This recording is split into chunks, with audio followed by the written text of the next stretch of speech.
네, 안녕하세요. 오늘은 잡다한 이야기 칠보공예가 박정근 멘토님을 모셔봤습니다. 멘토님 안녕하세요. 네, 안녕하세요. 멘토님 자기소개 한번 부탁드립니다. 네, 전통을 사랑하는 칠보공예가 박정근이라고 합니다.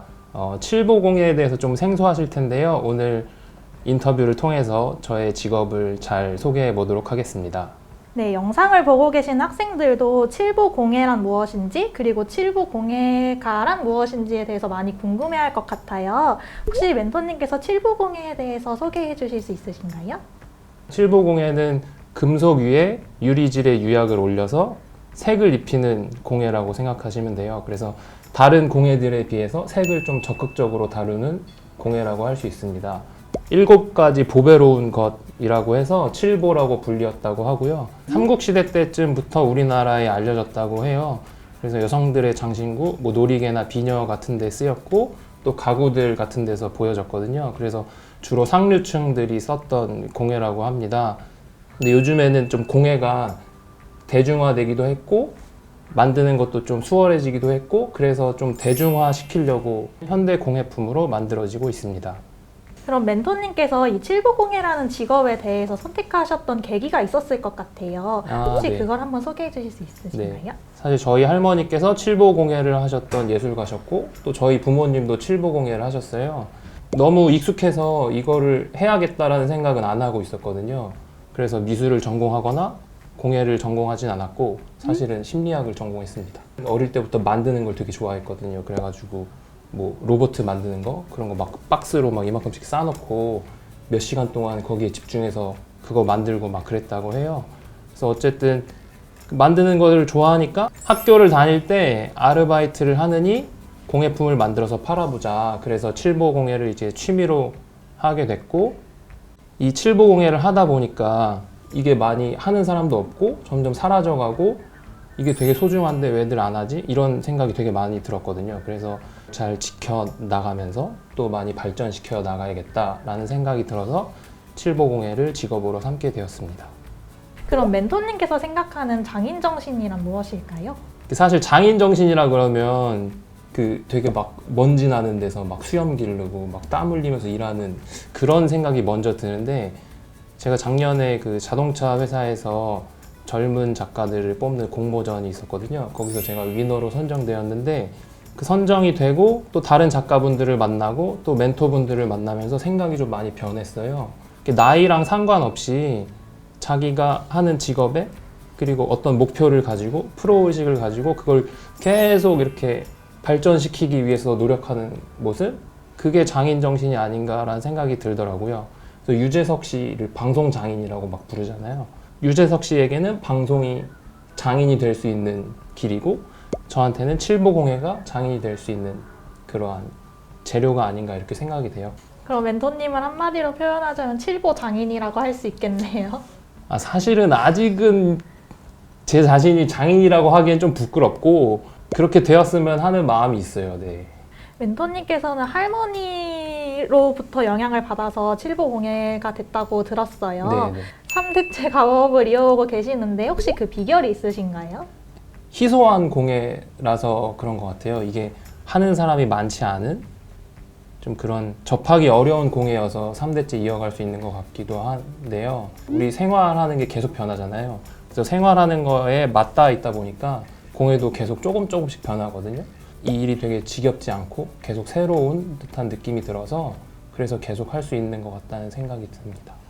그럼 멘토님의 자녀분께도 칠보공예를 추천하실 의향이 있으신가요? 이렇게 흥미로워하거나 좀 재능이 있다고 하면 굳이 이걸 하겠다고 하는데 말리지는 않을 것 같다는 생각이 있어요. 사실은 저희 부모님은 제가 이걸 하는 걸 좀 반대를 하시긴 했거든요. 좀 힘든 직업이다라고 생각을 하셔서. 근데 저는 그렇게 반대하지는 않을 것 같습니다. 그러면 이제 본격적으로 직업에 대해서 조금 더 심층적으로 인터뷰를 해볼게요. 혹시 칠보공예가가 하는 일에는 어떤 것들이 있나요? 칠보공예가가 주로 하는 일은 칠보공예품을 만드는 게 주로 하는 일이에요. 그래서 그 상품이나 작품을 만들기 위해서 기획을 하고 또 그걸 어떻게 만들지 구상을 하고 만드는 일이 사실은 주가 되죠. 그래서 물건을 만들게 되면 판매와 관련된 전반적인 일들을 하게 되고 또 만든 것이 작품이면 또 전시회를 하기도 하고 또 클래스를 열어서 칠보공예를 다른 사람들이 할 수 있게 가르치기도 하는 일들을 합니다. 하다 보니까 되게 다양하게 잘 해야 되는 게 많더라고요. 그래서 다재다능한 재능이 좀 필요한 직업인 것 같습니다. 이 앞에 있는 작품이 멘토님의 작품이라고 들었어요. 네. 그래서 이 작품을 만들었을 때의 에피소드 같은 게 있을까요? 이 작품이 사실은 작년에 그 자동차 기업에서 했던 공모전에서 위너로 선정된 작품인데요. 사실은 이거 만들 때쯤에 제가 공예를 계속 해야 되나? 잘하고 있는 게 맞나? 라는 그런 고민들에 되게 많이 빠져 있었거든요.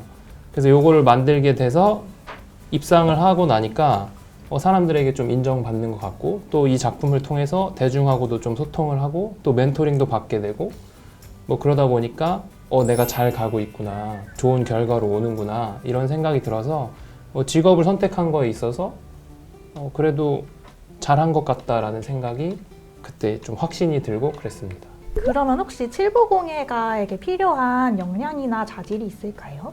그러니까 아무래도 칠보공예는 색을 좀 다루는 공예여서 색에 대한 좀 감각이 있으면 좋을 것 같고, 폭넓게 생각해서 공예가라는 직업에 대해서 이렇게 자질을 생각해 보면 어쨌든 공예가는 물건을 만드는 일을 하잖아요. 무언가를 만드는 것에 대해서 흥미가 좀 있어야겠고, 그래서 손재주가 좀 있거나 도구를 잘 다룰 수 있는 능력이 필요하다고 생각합니다. 칠보공예가를 멘토님께서 소개해 주실 때 색채 관련된 감각이 뛰어나야 한다고 말씀을 해주셨어요. 혹시 립스틱 색깔을 잘 구분을 하시나요? 사실 립스틱은 제가 쓰질 않아서 직업을 갖고 작업을 하다 보니까 그런 거를 구분하는 능력이 조금씩 좀 더 생겨난다고 해야 될까? 그런 거를 좀 느끼는 편이에요. 사실 주변 사람들 변화는 좀 잘 이렇게 발견하는 편이거든요. 머리 염색하는 색깔이 바뀌었거나. 칠보공예가를 꿈꾸는 학생들에게 가장 필요한 질문일 것 같은데 네. 혹시 칠보공예가가 되기 위해서는 어떤 과정이 필요한가요? 일반적으로 칠보공예는 이제 금속공예에 속하거든요. 그래서 금속공예 관련 학과를 진학해서 금속공예를 배우거나 칠보공예를 배우면 칠보공예를 할 수가 있고, 또 칠보공예를 가르치는 공방들이 있어요. 그런 데에서 가면은 칠보공예를 배울 수가 있습니다. 사실은 저는 그 길을 걷진 않았거든요.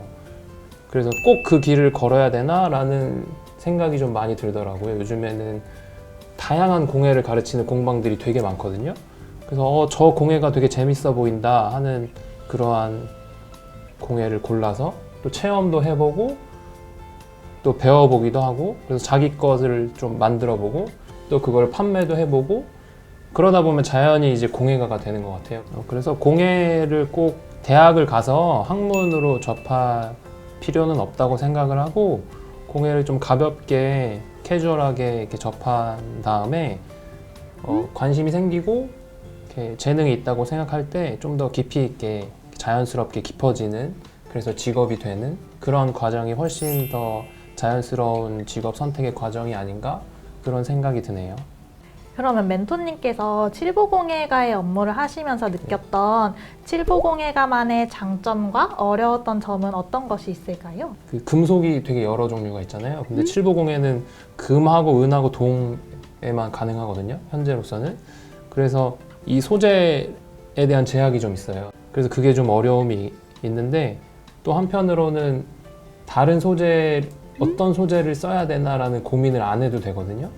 그게 또 장점으로 작용하는 것 같고, 또 칠보공예가 아니라 공예로 좀 범위를 넓혀보자면, 이게 하나를 만들기 시작해서 손에 익숙해지는 데까지 좀 시간이 걸리는데, 이 잘 만들 때쯤 되면 또 사람들은 새로운 걸 원하잖아요.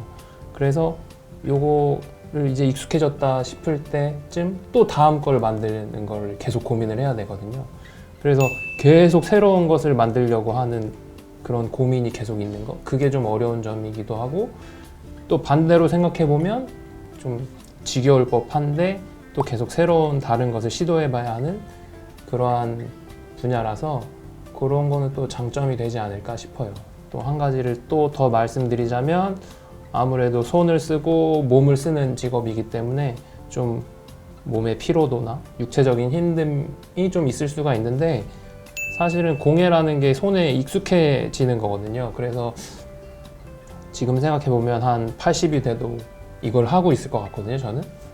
그래서 그 익숙해짐이 있으니까 그거는 꼭 그게 큰 문제가 되진 않을 것 같다는 생각이 있어요. 그러면 멘토님께서 칠보공예가에 대한 직업 만족도는 100점 만점 중에 몇 점일까요? 자기 직업의 장단점은 자기가 제일 잘 알잖아요. 그래서 사실은 좋은 점수를 주기는 좀 어렵긴 한데 이제 50점을 좀 넘어가는 순간인 것 같아요. 그래도 이걸 해오면서 점수가 더 낮았다가 계속 올라가고 있는 것 같아서 앞으로는 좀 더 기대가 되고 그렇긴 합니다. 그러면 20년 후에 칠보공예가는 어떻게 변화될까요? 사실 세상이 너무 빨리 변해서 10년 후를 상상하기도 되게 힘든데 저희 생활이 변하고 있긴 한데 우리 주변에 있는 그런 뭐 컵이나 그릇 이런 거는 많이 변하진 않잖아요. 그래서 공예가 그렇게 크게 변화가 있을까라는 생각이 좀 많이 들긴 하고 대신에 확실한 건 기계를 많이 쓰게 되긴 하겠지만 어쨌든 공예는 손이 들어가는 부분이 꼭 필요하거든요. 그래서 사람이 해야 되는 일이기 때문에 이거는 계속 되지 않을까라는 생각이 드네요. 좀 바람이 있다면 20년 후에는 칠보공예를 아는 분들이 훨씬 많아져서 좀 잘 알려졌으면 하는 바람은 있습니다. 확실히 인간의 감정을 표현을 한다거나 어떤 생각을 표현하는 거는 기계가 대체할 수 없는 것 같아요. 그럼 멘토님의 앞으로의 목표는 어떻게 되시나요? 칠보공예가 좀 비주류의 공예 중에 하나거든요. 아직 아는 분들이 많지도 않고 일단 많은 분들이 칠보공예를 사용하게 되고 칠보공예품을 사용하게 되고 또 칠보공예에 대해서 많이 알려질 수 있도록 하는 게 제 가까운 목표이기도 하고요. 좀 더 길게 봤을 때는 요즘에 한국의 문화가 막 세계적으로 많이 알려지잖아요. 한국 칠보공예가 해외에서 인정받고 좀 세계로 뻗어나가는 그런 일들이 일어났으면 하고 그걸 목표로 삼고 있습니다. 네, 그럼 오늘 너무 유익한 인터뷰 진행해 주셔서 감사드려요. 네. 혹시 오늘 인터뷰 진행하시면서 소감 한 말씀 해주실 수 있으신가요? 되게 재밌었고 직업을 소개하는 일이 별로 없는데 이렇게 자세하게 얘기할 수 있어서 좋았고 저도 직업을 선택할 때 되게 고민을 많이 했거든요. 이걸 해야 되나 말아야 되나 그때 했던 결심들이 많이 있는데 그것들이 다시 떠올라서 저에겐 되게 유익한 시간이었던 것 같습니다. 그러면 이제 앞으로 이 영상을 보고 칠보공예가를 꿈꾸게 될 학생들에게 한마디 해주세요. 꼭 칠보공예가를 꿈꾸는 학생들을 떠나서 제가 어렸을 때 어떤 선생님께서 너가 어떤 전공을 하든지 그걸로 직업을 삼는 사람은 극히 적다 그런 이야기를 하신 적이 있는데 그때는 저게 뭔 소린가 막 그랬거든요. 근데 이제 자라고 나서 보니까 그 말이 진짜 맞더라고요. 세상에 너무 많은 직업들이 있으니까 좀 폭을 넓게 생각하고 하셨으면 좋겠고 또 직업을 체험할 수 있는 간접적으로나마 뭐 직접적으로나마 체험할 수 있는 그래서 그런 기회를 많이 가지셨으면 합니다. 네, 여기까지 칠보공예가 박정근 멘토님과 함께 인터뷰를 진행을 해보았는데요. 어떻게 잘 이해가 되셨을까요? 칠보공예가에 대해서 궁금하신 점이 있으면 댓글로 남겨주세요. 들어주셔서 감사합니다. 네, 감사합니다.